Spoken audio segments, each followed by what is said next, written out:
Este segmento es presentado por StellarBet, donde juegan las estrellas. Los titulares más importantes de la jornada. Este es el ranking de noticias, El Turno AM. Este segmento es presentado por StellarBet, donde juegan las estrellas.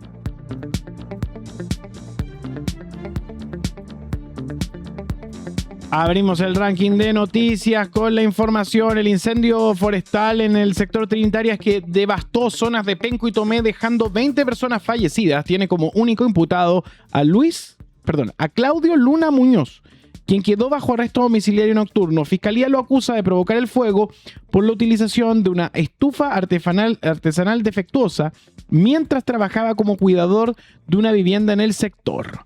Sí, Claudio Luna Muñoz es con quien queda arresto domiciliario nocturno y Fiscalía lo acusa de provocar el fuego por una estufa artesanal defectuosa.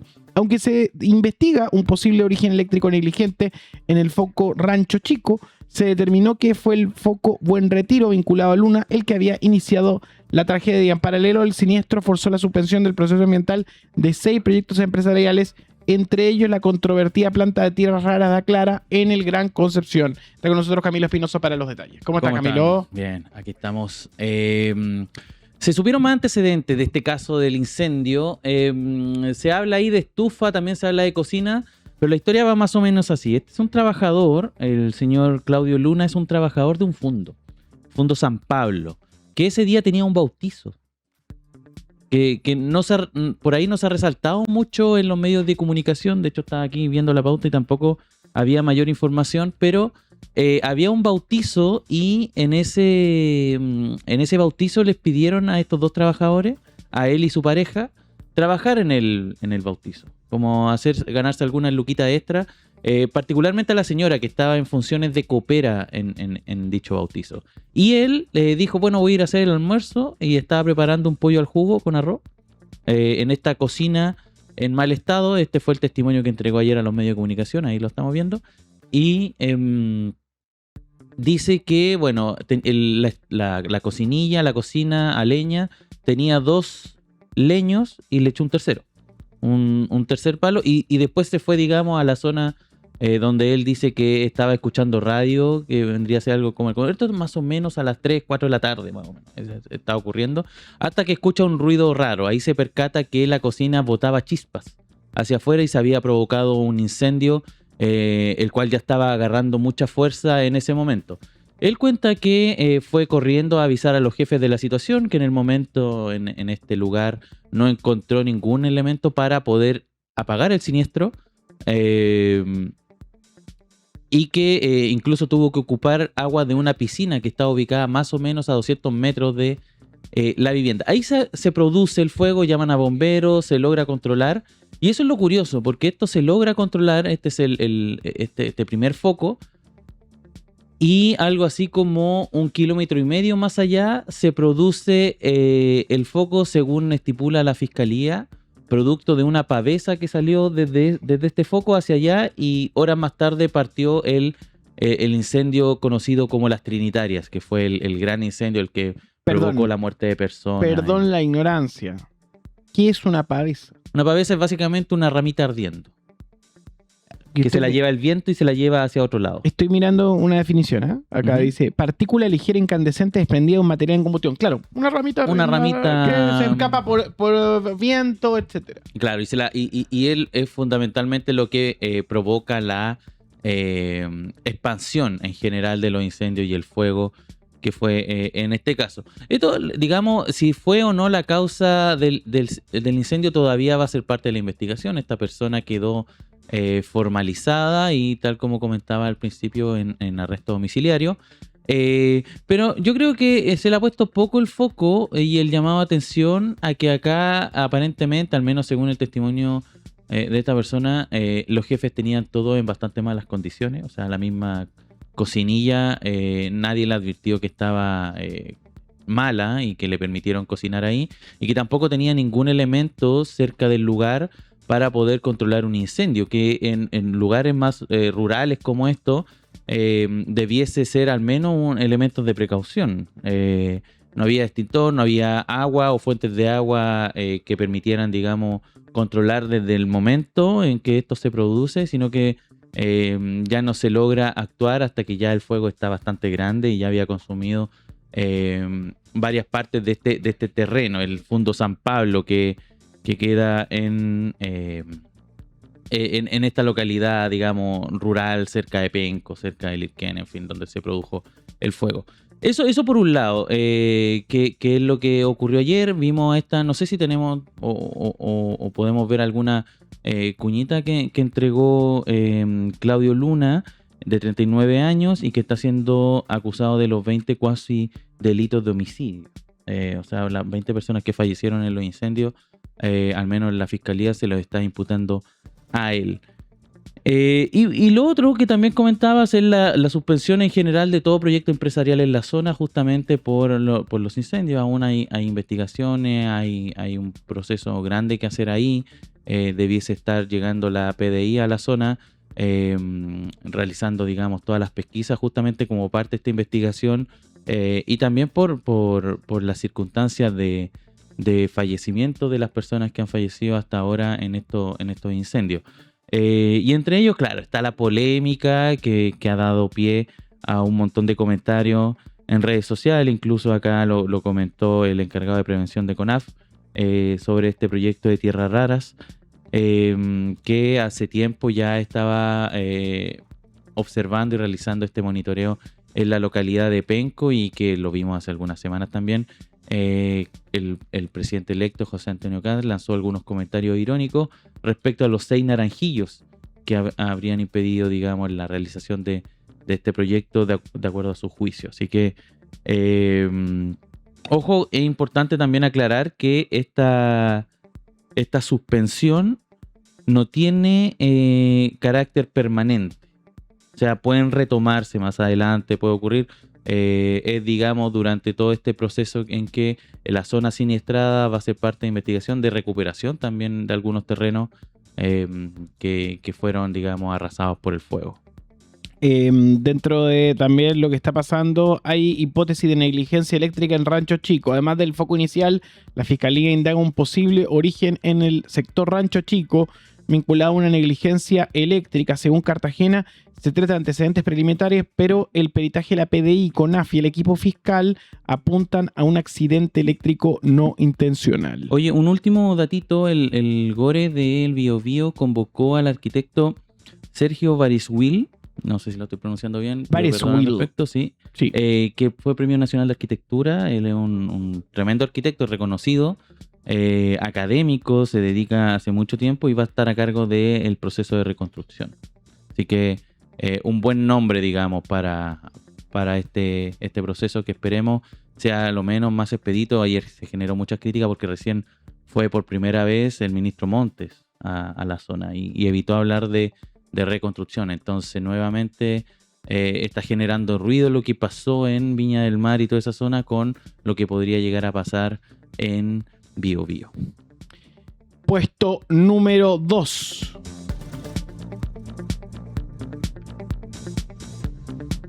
El presidente del Brasil, Luis Ignacio Lula da Silva, ha intensificado su agenda diplomática tras la ofensiva unilateral de Donald Trump en Venezuela.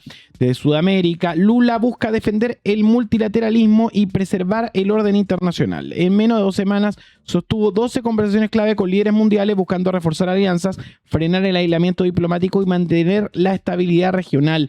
Mientras Washington presiona por imponer su visión global a través de una polémica junta de paz, Lula responde con firmeza, rechazando un nuevo orden centrado en la fuerza y abogando por una reforma estructural de la ONU.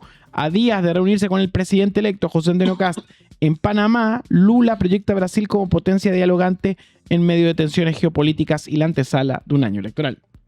Colombia, Canadá, México, España, Portugal, Rusia, Panamá, India, Turquía, Palestina, la Unión Europea y Estados Unidos, y próximamente también Chile, es parte de la agenda que está llevando a cabo el presidente Lula, justamente para conformar algo así como un contrapeso para las políticas que está liderando Donald Trump y este dominio general. ¿Te acuerdas de ese llamado que hizo el presidente canadiense para armar algo así como Carney. una nueva, claro, Carney, esta nueva versión de los países no alineados, como las segundas potencias? Brasil va en esa dirección también. Brasil, que recordemos forma parte de los BRICS, está en la senda de conformar un contrapeso a Donald Trump, al menos en esta parte del mundo, en Occidente, y se va a reunir sorpresivamente. Es algo más bien inesperado, porque en esta gira centroamericana, que ha sido bien accidentada del presidente electo José Antonio Kast por la situación climática, suspendió su viaje a El Salvador. Está en duda si se puede retomar esa agenda. ¿Por qué? Porque tiene hasta el viernes, porque el viernes tiene que presentar acá en Chile a los subsecretarios y también a los delegados presidenciales. Entonces hay un debate. Él mismo se fijó la fecha del 30 de enero para realizar esta convocatoria. Han ido saliendo ahí algunos nombres que los vamos a ir comentando, pero en términos generales llamó la atención porque justamente en Panamá se va a encontrar José Antonio Kast por primera vez con el presidente de Brasil, Luis Ignacio Lula da Silva, para sostener esta cita, y que se enmarca más bien en una agenda de Lula. De hecho, los reportes que estaba leyendo yo ayer era que la reunión la buscó la Cancillería brasileña con José Antonio Kast. Una última cosa respecto a lo que ocurre con esta gira de José Antonio Kast. Hay mucha gente preguntándose de dónde saca la plata para los viajes, porque digamos, este tipo de encuentros tienen su costo y los presidentes electos no cuentan con ningún tipo de financiamiento público para realizar esto. Entonces hay dudas de quién está financiando las giras de Kast por el continente. Algo muy llamativo, no es común, o por lo menos yo no tengo un recuerdo presente de que los presidentes electos, antes de asumir, realicen este tipo de giras presidenciales. Recuerdo, por ejemplo, el presidente Boric, que es lo más inmediato, la realizó una vez ya investido con el cargo. Entonces, hay mucha gente preguntándose qué empresa o qué tipo de empresario o dueño de ciertos dinero está financiando esta gira, en donde también van periodistas, donde también van parte de su delegación. De hecho, en Panamá va a hacer una charla el propio ministro de Hacienda, Jorge Quiroz. Entonces ha generado mucho ruido eso, es bien llamativo. Vamos a estar mirando cómo va evolucionando este teléfono internacional del presidente Kast. Hay un dato aquí, es que Lula y Trump no se llevan tan bien. Hablaron por teléfono durante 50 minutos en la última oportunidad. El brasileño pidió que la Junta de Paz se limite a la situación de Gaza e incluya un asiento para Palestina. Lula advirtió que el plan de Trump parece una nueva ONU con él como dueño, y todavía no ha confirmado su participación. Dentro también del tema Kast, por supuesto, la reunión está en la línea diplomática brasileña de diálogo con todos los presidentes más allá del ciclo político. Sí, también está, ojo con las conversaciones con la Unión Europea, porque está a punto de caerse el acuerdo Mercosur-Unión Europea, que al menos a los presidentes de cada nación los tiene ahí bien al pendiente. Vamos a seguir viendo eso. Puesto número 1.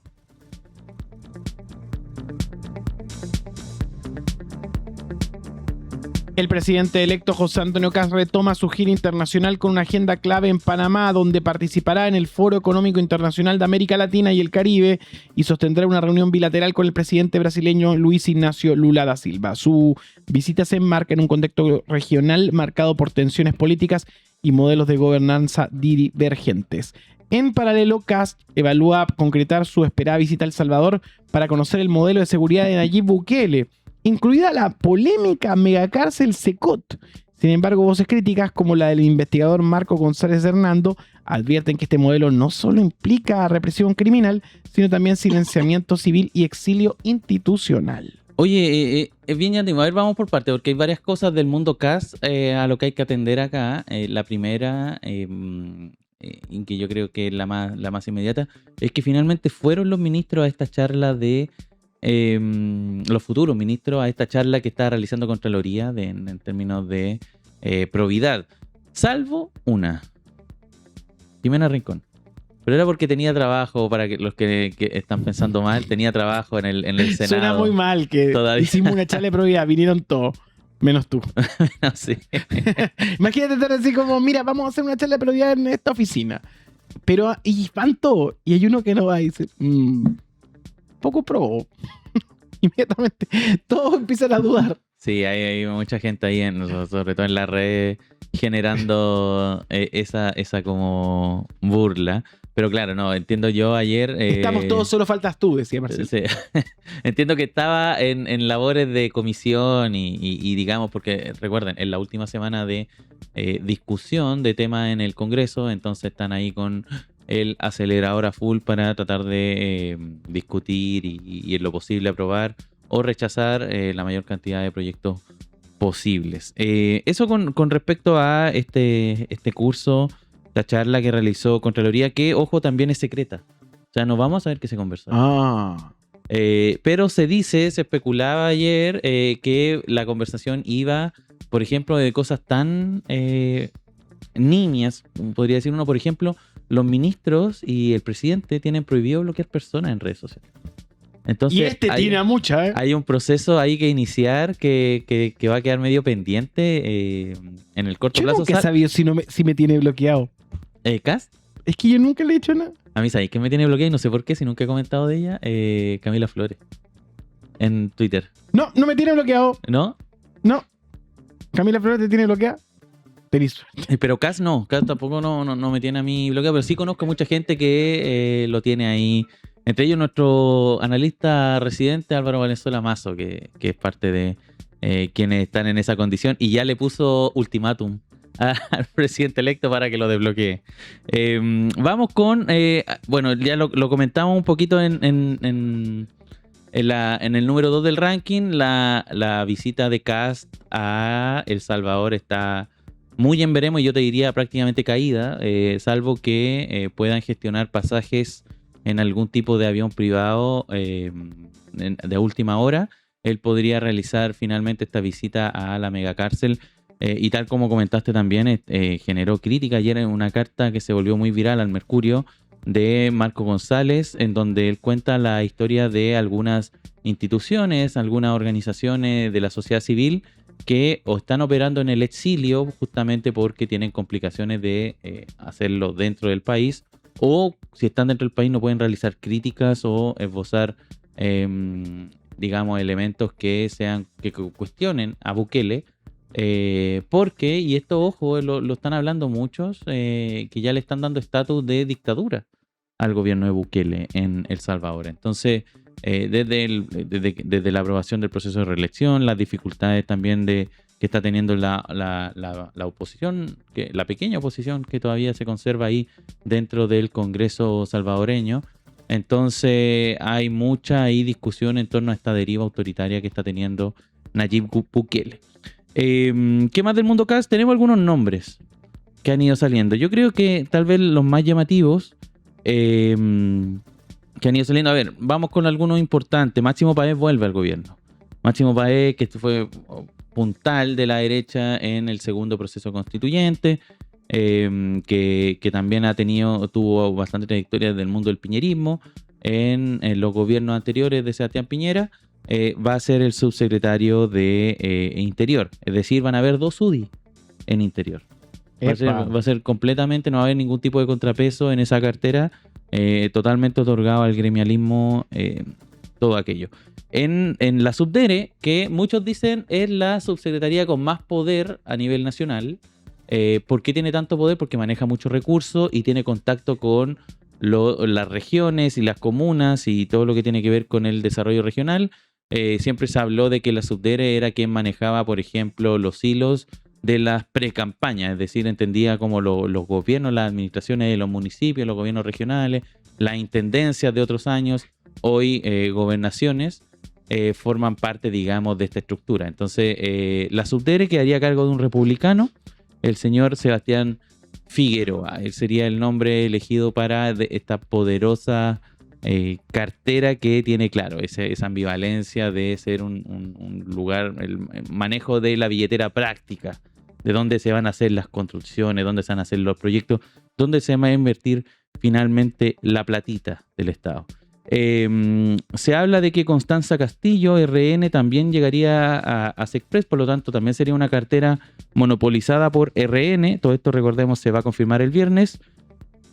Y para apoyar a Mara Cedini llegaría otro independiente, Francisco Lagos, que ya lo habíamos comentado acá, miembro del Instituto Respública, panelista del PUG. Del PUG. Claro, del PUG. Panelista de Radio Agricultura y ese mundo. Es muy bueno ese cuadrito que sacaron por redes sociales de felicitaciones. Y son todos los panelistas de Radio Agricultura. Es muy bueno. Sí. Claro, el cuadro de honor.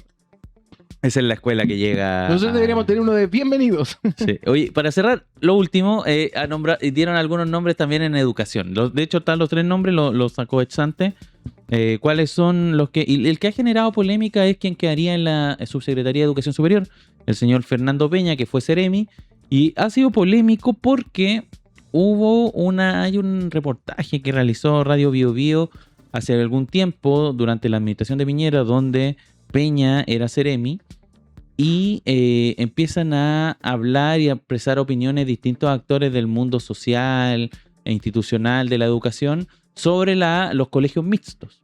Tú sabes que existe una ley en Chile en donde los colegios que antes eran de hombres, colegios que eran de mujeres, deben avanzar hacia ser colegios mixtos, lo que le pasó al Instituto Nacional, por ejemplo. Y entiendo que es un proceso que hoy día, si no está culminado, deben quedar algunos colegios todavía en condición de ser únicamente de hombres o mujeres. Pero más allá de eso, él expresó una opinión en donde él evita dar una opinión. Dice, yo no quiero dar una opinión, pero hay algunas personas que defienden la idea de que existan colegios de hombres y colegios de mujeres, y él expresa que es porque las mujeres tienen un ritmo de aprendizaje más lento que los hombres. Es lo que sugiere este futuro subsecretario. Y eso generó polémica. Él salió a aclarar sus dichos en ese momento en redes sociales, en Twitter, hoy X, donde básicamente dice que él estaba citando lo que decían otros y que no era una opinión propia, y que su opinión propia básicamente él desistió en ese momento de darla. Entonces, ojo ahí también con los nombres que llegan a educación. Entiendo, él actualmente está militando en el Partido Republicano. 9 de la mañana con 30 minutos. 9 de la mañana con 30 minutos.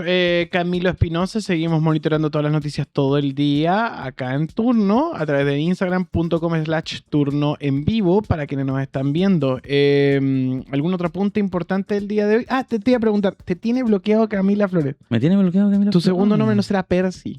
No. No, hubo un tiempo que vivía en Calle Marín, tal vez eso fue.